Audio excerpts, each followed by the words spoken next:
नमस्कार, मी प्राची लुडबे. बृहन्मुंबई महानगरपालिका शिक्षण विभाग अंतर्गत व्हर्च्युअल ट्रेनिंग सेंटरमध्ये तुम्हा विद्यार्थ्यांचे हार्दिक स्वागत. कोविड-19च्या कालावधीत शिक्षणाची गाडी रुळावरून घसरू नये हा हेतू लक्षात घेऊन बृहन्मुंबई महानगरपालिकेने देशभरातील सर्व विद्यार्थ्यांना घरी बसून दर्जेदार शिक्षण प्राप्त व्हावे यासाठी एज्युकेशन फॉर ऑल इनिशिएटिव्ह अंतर्गत BMC एज्युकेशन हे चॅनेल सुरू केले आहे. मुलांनो, तुम्हाला या चॅनेलचा नक्कीच लाभ होईल.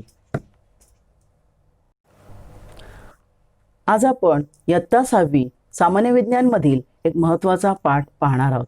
चला तर पाठाला सुरुवात करूया. मी प्राची लुडबे.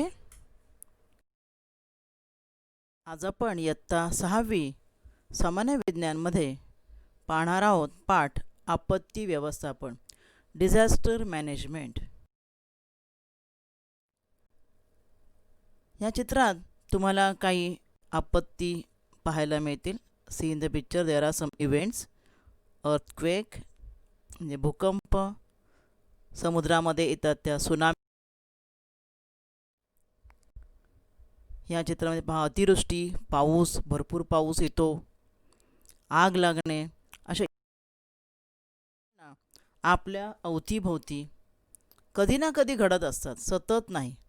हे सायक्लॉनचं चित्र आहे बघा. ज्वालामुखी, साधारणतः ज्वालामुखी आपल्याकडे आपल्या परिसरात नाही होत, पण काही देशामध्ये ज्वालामुखीची केंद्र आहेत. Volcano, we call it as volcano. Now what is disaster? आपत्ती म्हणजे काय? तर अशी घटना, अचानक संकट उद्भवत, पाऊस येणार किंवा पूर येणार. पाऊस आपल्याला माहिती आहे येणार, परंतु त्यामुळे पूर येणार, महापूर येणार हे आपल्याला माहीत नसतं. किंवा भूकंप होणार आहे. आत्ताच बघा केवढं तरी मोठं संकट आपल्यावर आहे, करोनाचं संकट. हे आपल्याला माहिती होतं का येणार ते? अशा अचानक उद्भवणारं असं संकट की ज्यामुळे राष्ट्राची, समाजाची मोठ्या प्रमाणात जीवित, आर्थिक आणि सामाजिक हानी होते. अशा संकटाला आपत्ती म्हणतात. The sudden event that causes large scale damage to the life, properties and social aspects of the nation or society, and that is called as disaster. आपल्या अवतीभोवती म्हणजे आपल्या परिसरात किंवा आपल्या शहरात, आपल्या देशात असे बरेच अनेक आपत्तीच होऊन गेलेल्या आहेत. There are different events which are occurred. You can C in this picture. हा बघा इथे 1993चा किलारी भूकंप. हा भूकंप पहाटे 4 वाजता झालेला भूकंप होता. तेव्हा बाळांनो तुमचा जन्मही झालेला नसेल. जमिनी हादरल्या होत्या आणि लातूरमध्ये सर्व नष्ट झालं होतं. हे पहा, ह्या चित्रामध्ये 26 जुलै 2005 अतिवृष्टीचं हे चित्र आहे. 26 जुलैला जो पाऊस झाला होता ढगफुटीसारखा, सर्वत्र पाणीच पाणी झालं होतं. मिठी नदीला पूर आल्यामुळे आणि त्याच वेळेला भरतीची वेळ असल्यामुळे सर्व पाणी नदीच्या बाहेर येऊन सर्व परिसरामध्ये पसरलं होतं. सर्व गाड्या पहा तुम्ही, गाड्यासुद्धा पाण्यामध्ये आहेत. पूर्ण एवढी ट्रेन गाड्या पाण्यामध्ये आहे. लोक पाण्यातून चालत चालले आहेत. बसच्या टपावर लोक चढलेली आहेत. आणि अशा प्रकारे जी कंडिशन आहे ती 26 जुलैला झालेली आहे. ही सुद्धा एक नैसर्गिक आपत्तीच आहे.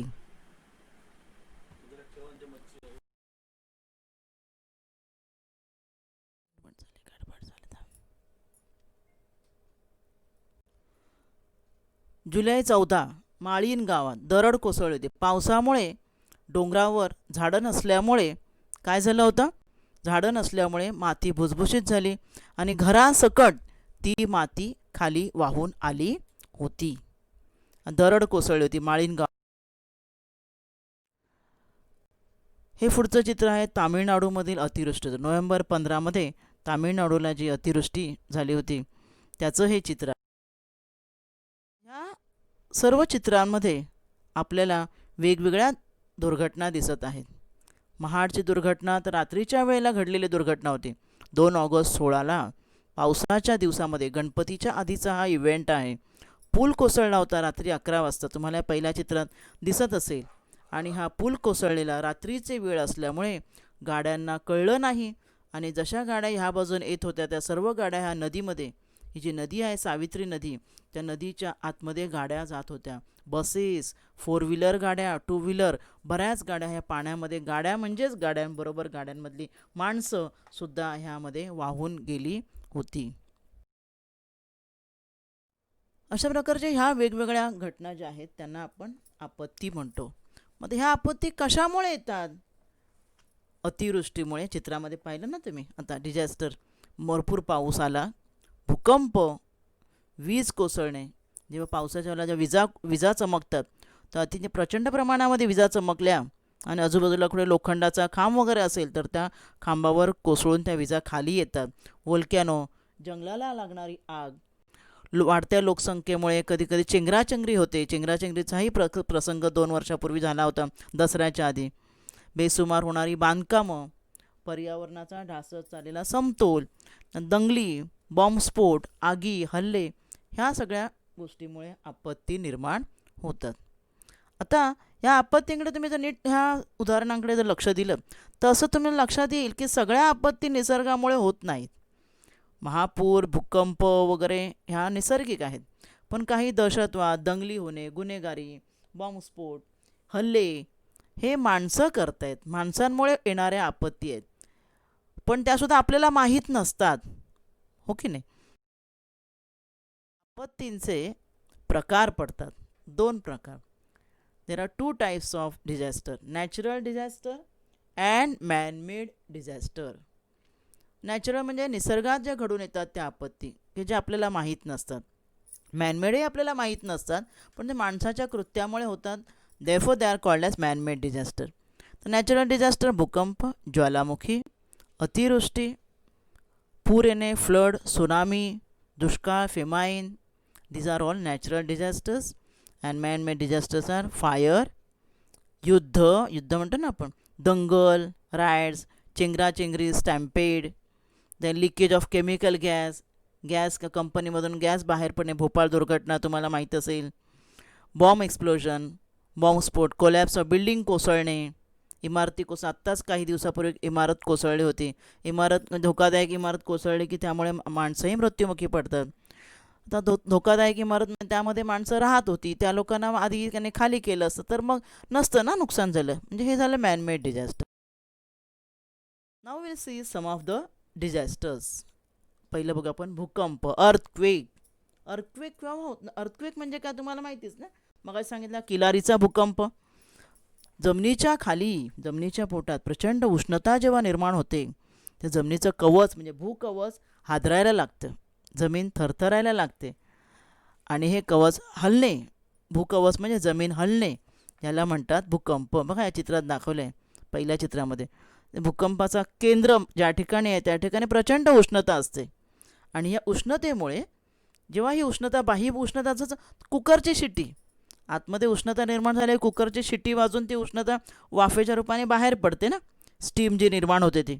तसेच उष्णतेमुळे जे वाफ तयार होत असेल, प्रचंड उष्णता तयार होत असेल, ती बाहेर पडण्याचा प्रयत्न करते आणि त्यावेळेला जमिनीचा जो कवच आहे ते हलतं, हलायला लागतं, त्याला भेगा पडतात, हादरतं, थरथरतं आणि ह्याच सगळ्याला म्हणतात भूकंप, अर्थक्वेक.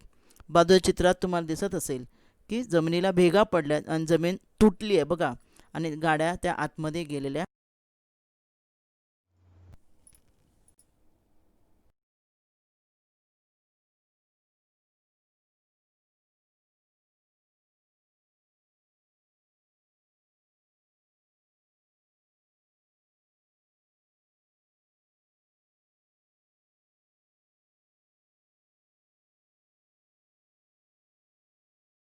आता मग अर्थक्वेक का होतो?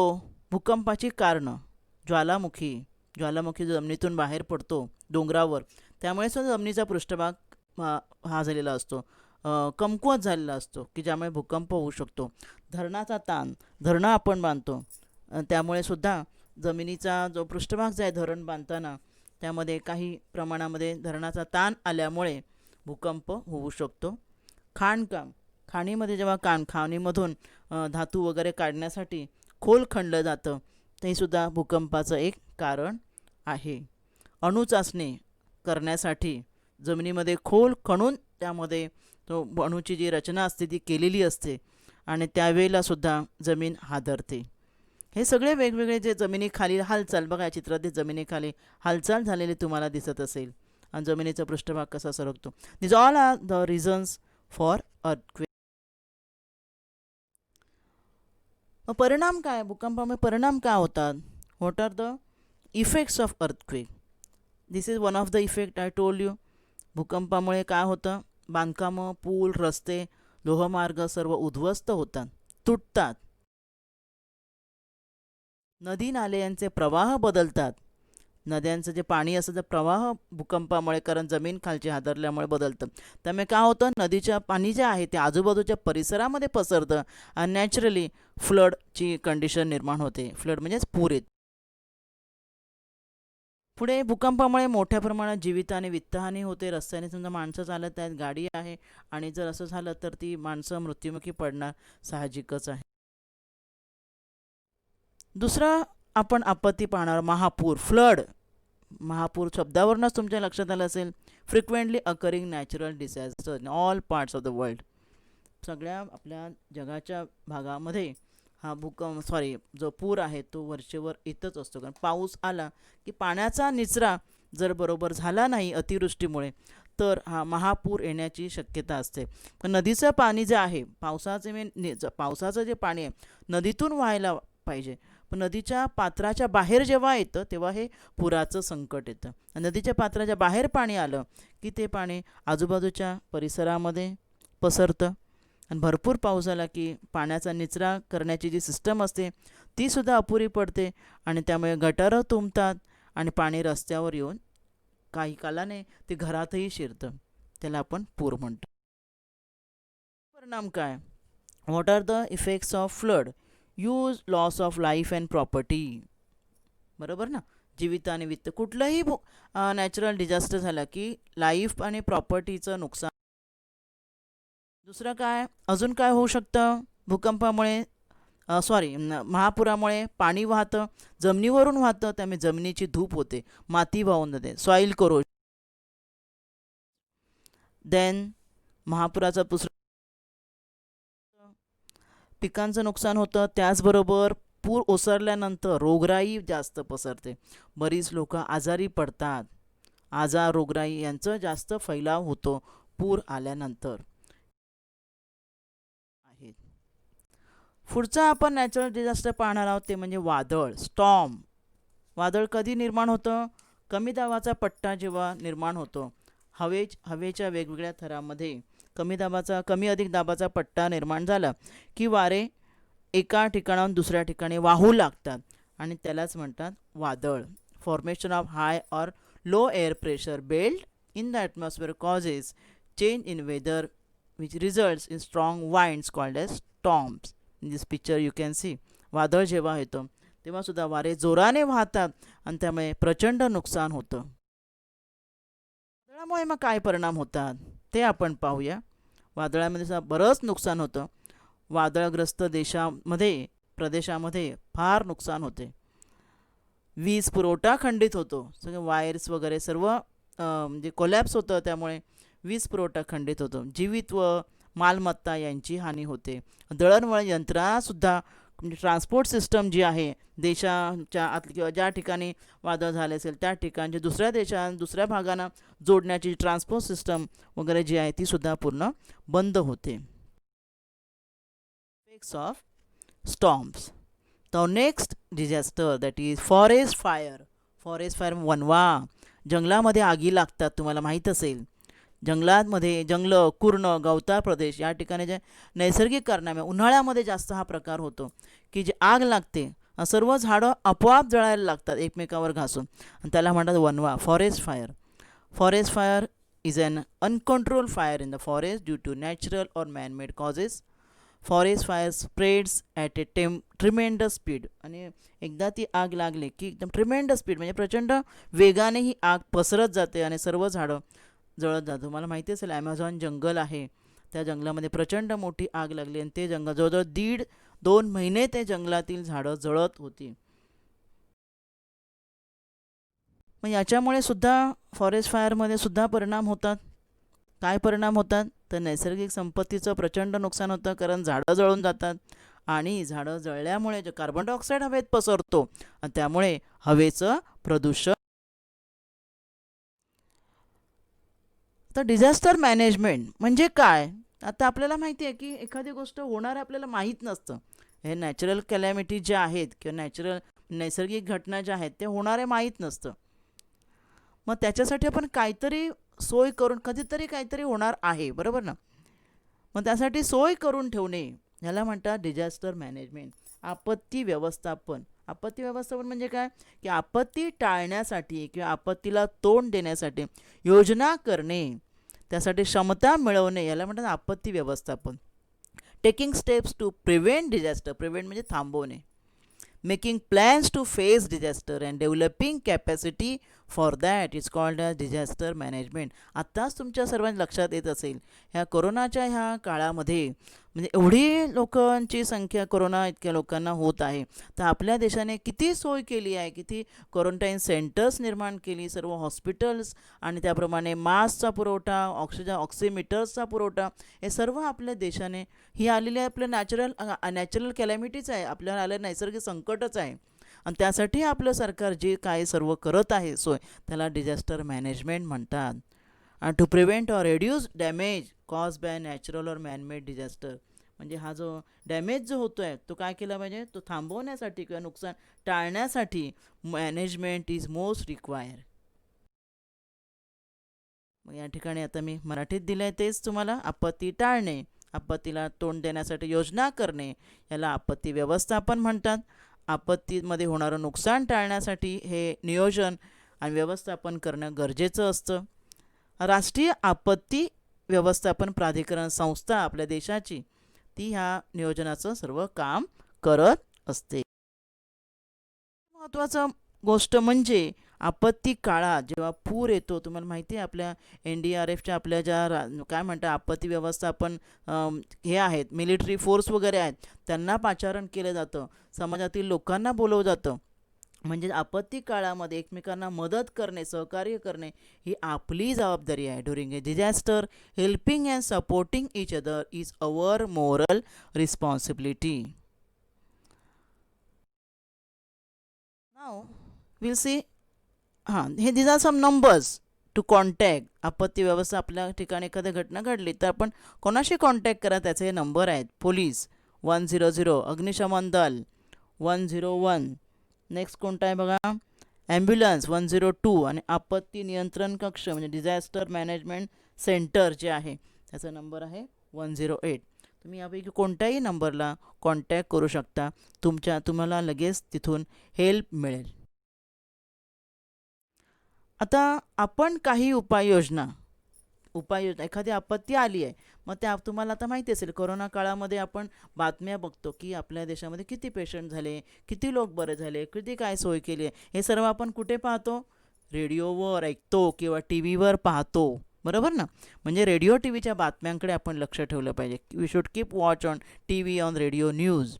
You should use battery operated radio also, कारण कधी कधी बघा सायक्लॉनमध्ये तुम्हाला सांगितलं की सगळी वीज यंत्रणा पण बंद पडते, तर बॅटरी ऑपरेटेड रेडिओ मोबाईल वापरायचे की ज्यावर तुम्ही न्यूज ऐकू शकता. हवामान खात्याने दिलेल्या सूचनासुद्धा तुम्ही काळजीपूर्वक ऐकायच्या आहे.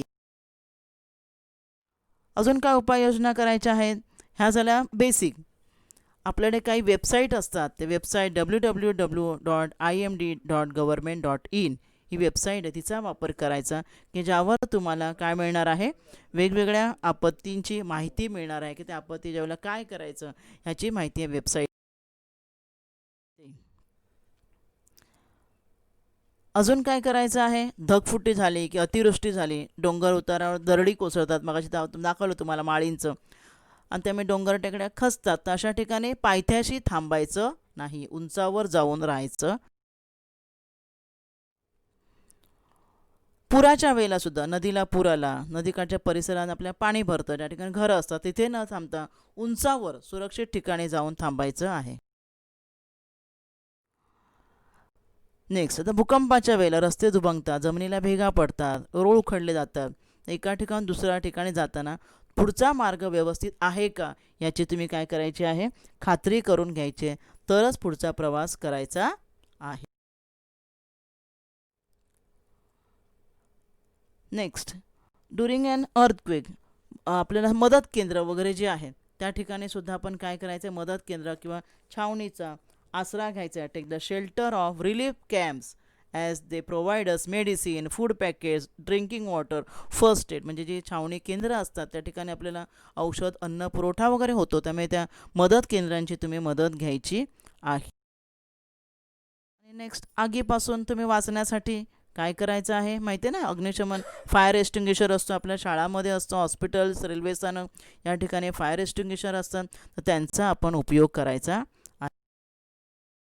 So today we have studied all different types of disasters over here. Thank you. आज आपण या भागात इथेच थांबूया. माझा व्हिडिओ आवडला असेल तर लाईक करा, शेअर करा आणि BMC एज्युकेशन चॅनेलला सबस्क्राईब करा. तसेच बेल आयकॉन प्रेस करा, ज्यामुळे नवीन व्हिडिओचे तुम्हाला नोटिफिकेशन्स मिळतील. मुलांनो, घरी राहा व सुरक्षित राहा. धन्यवाद.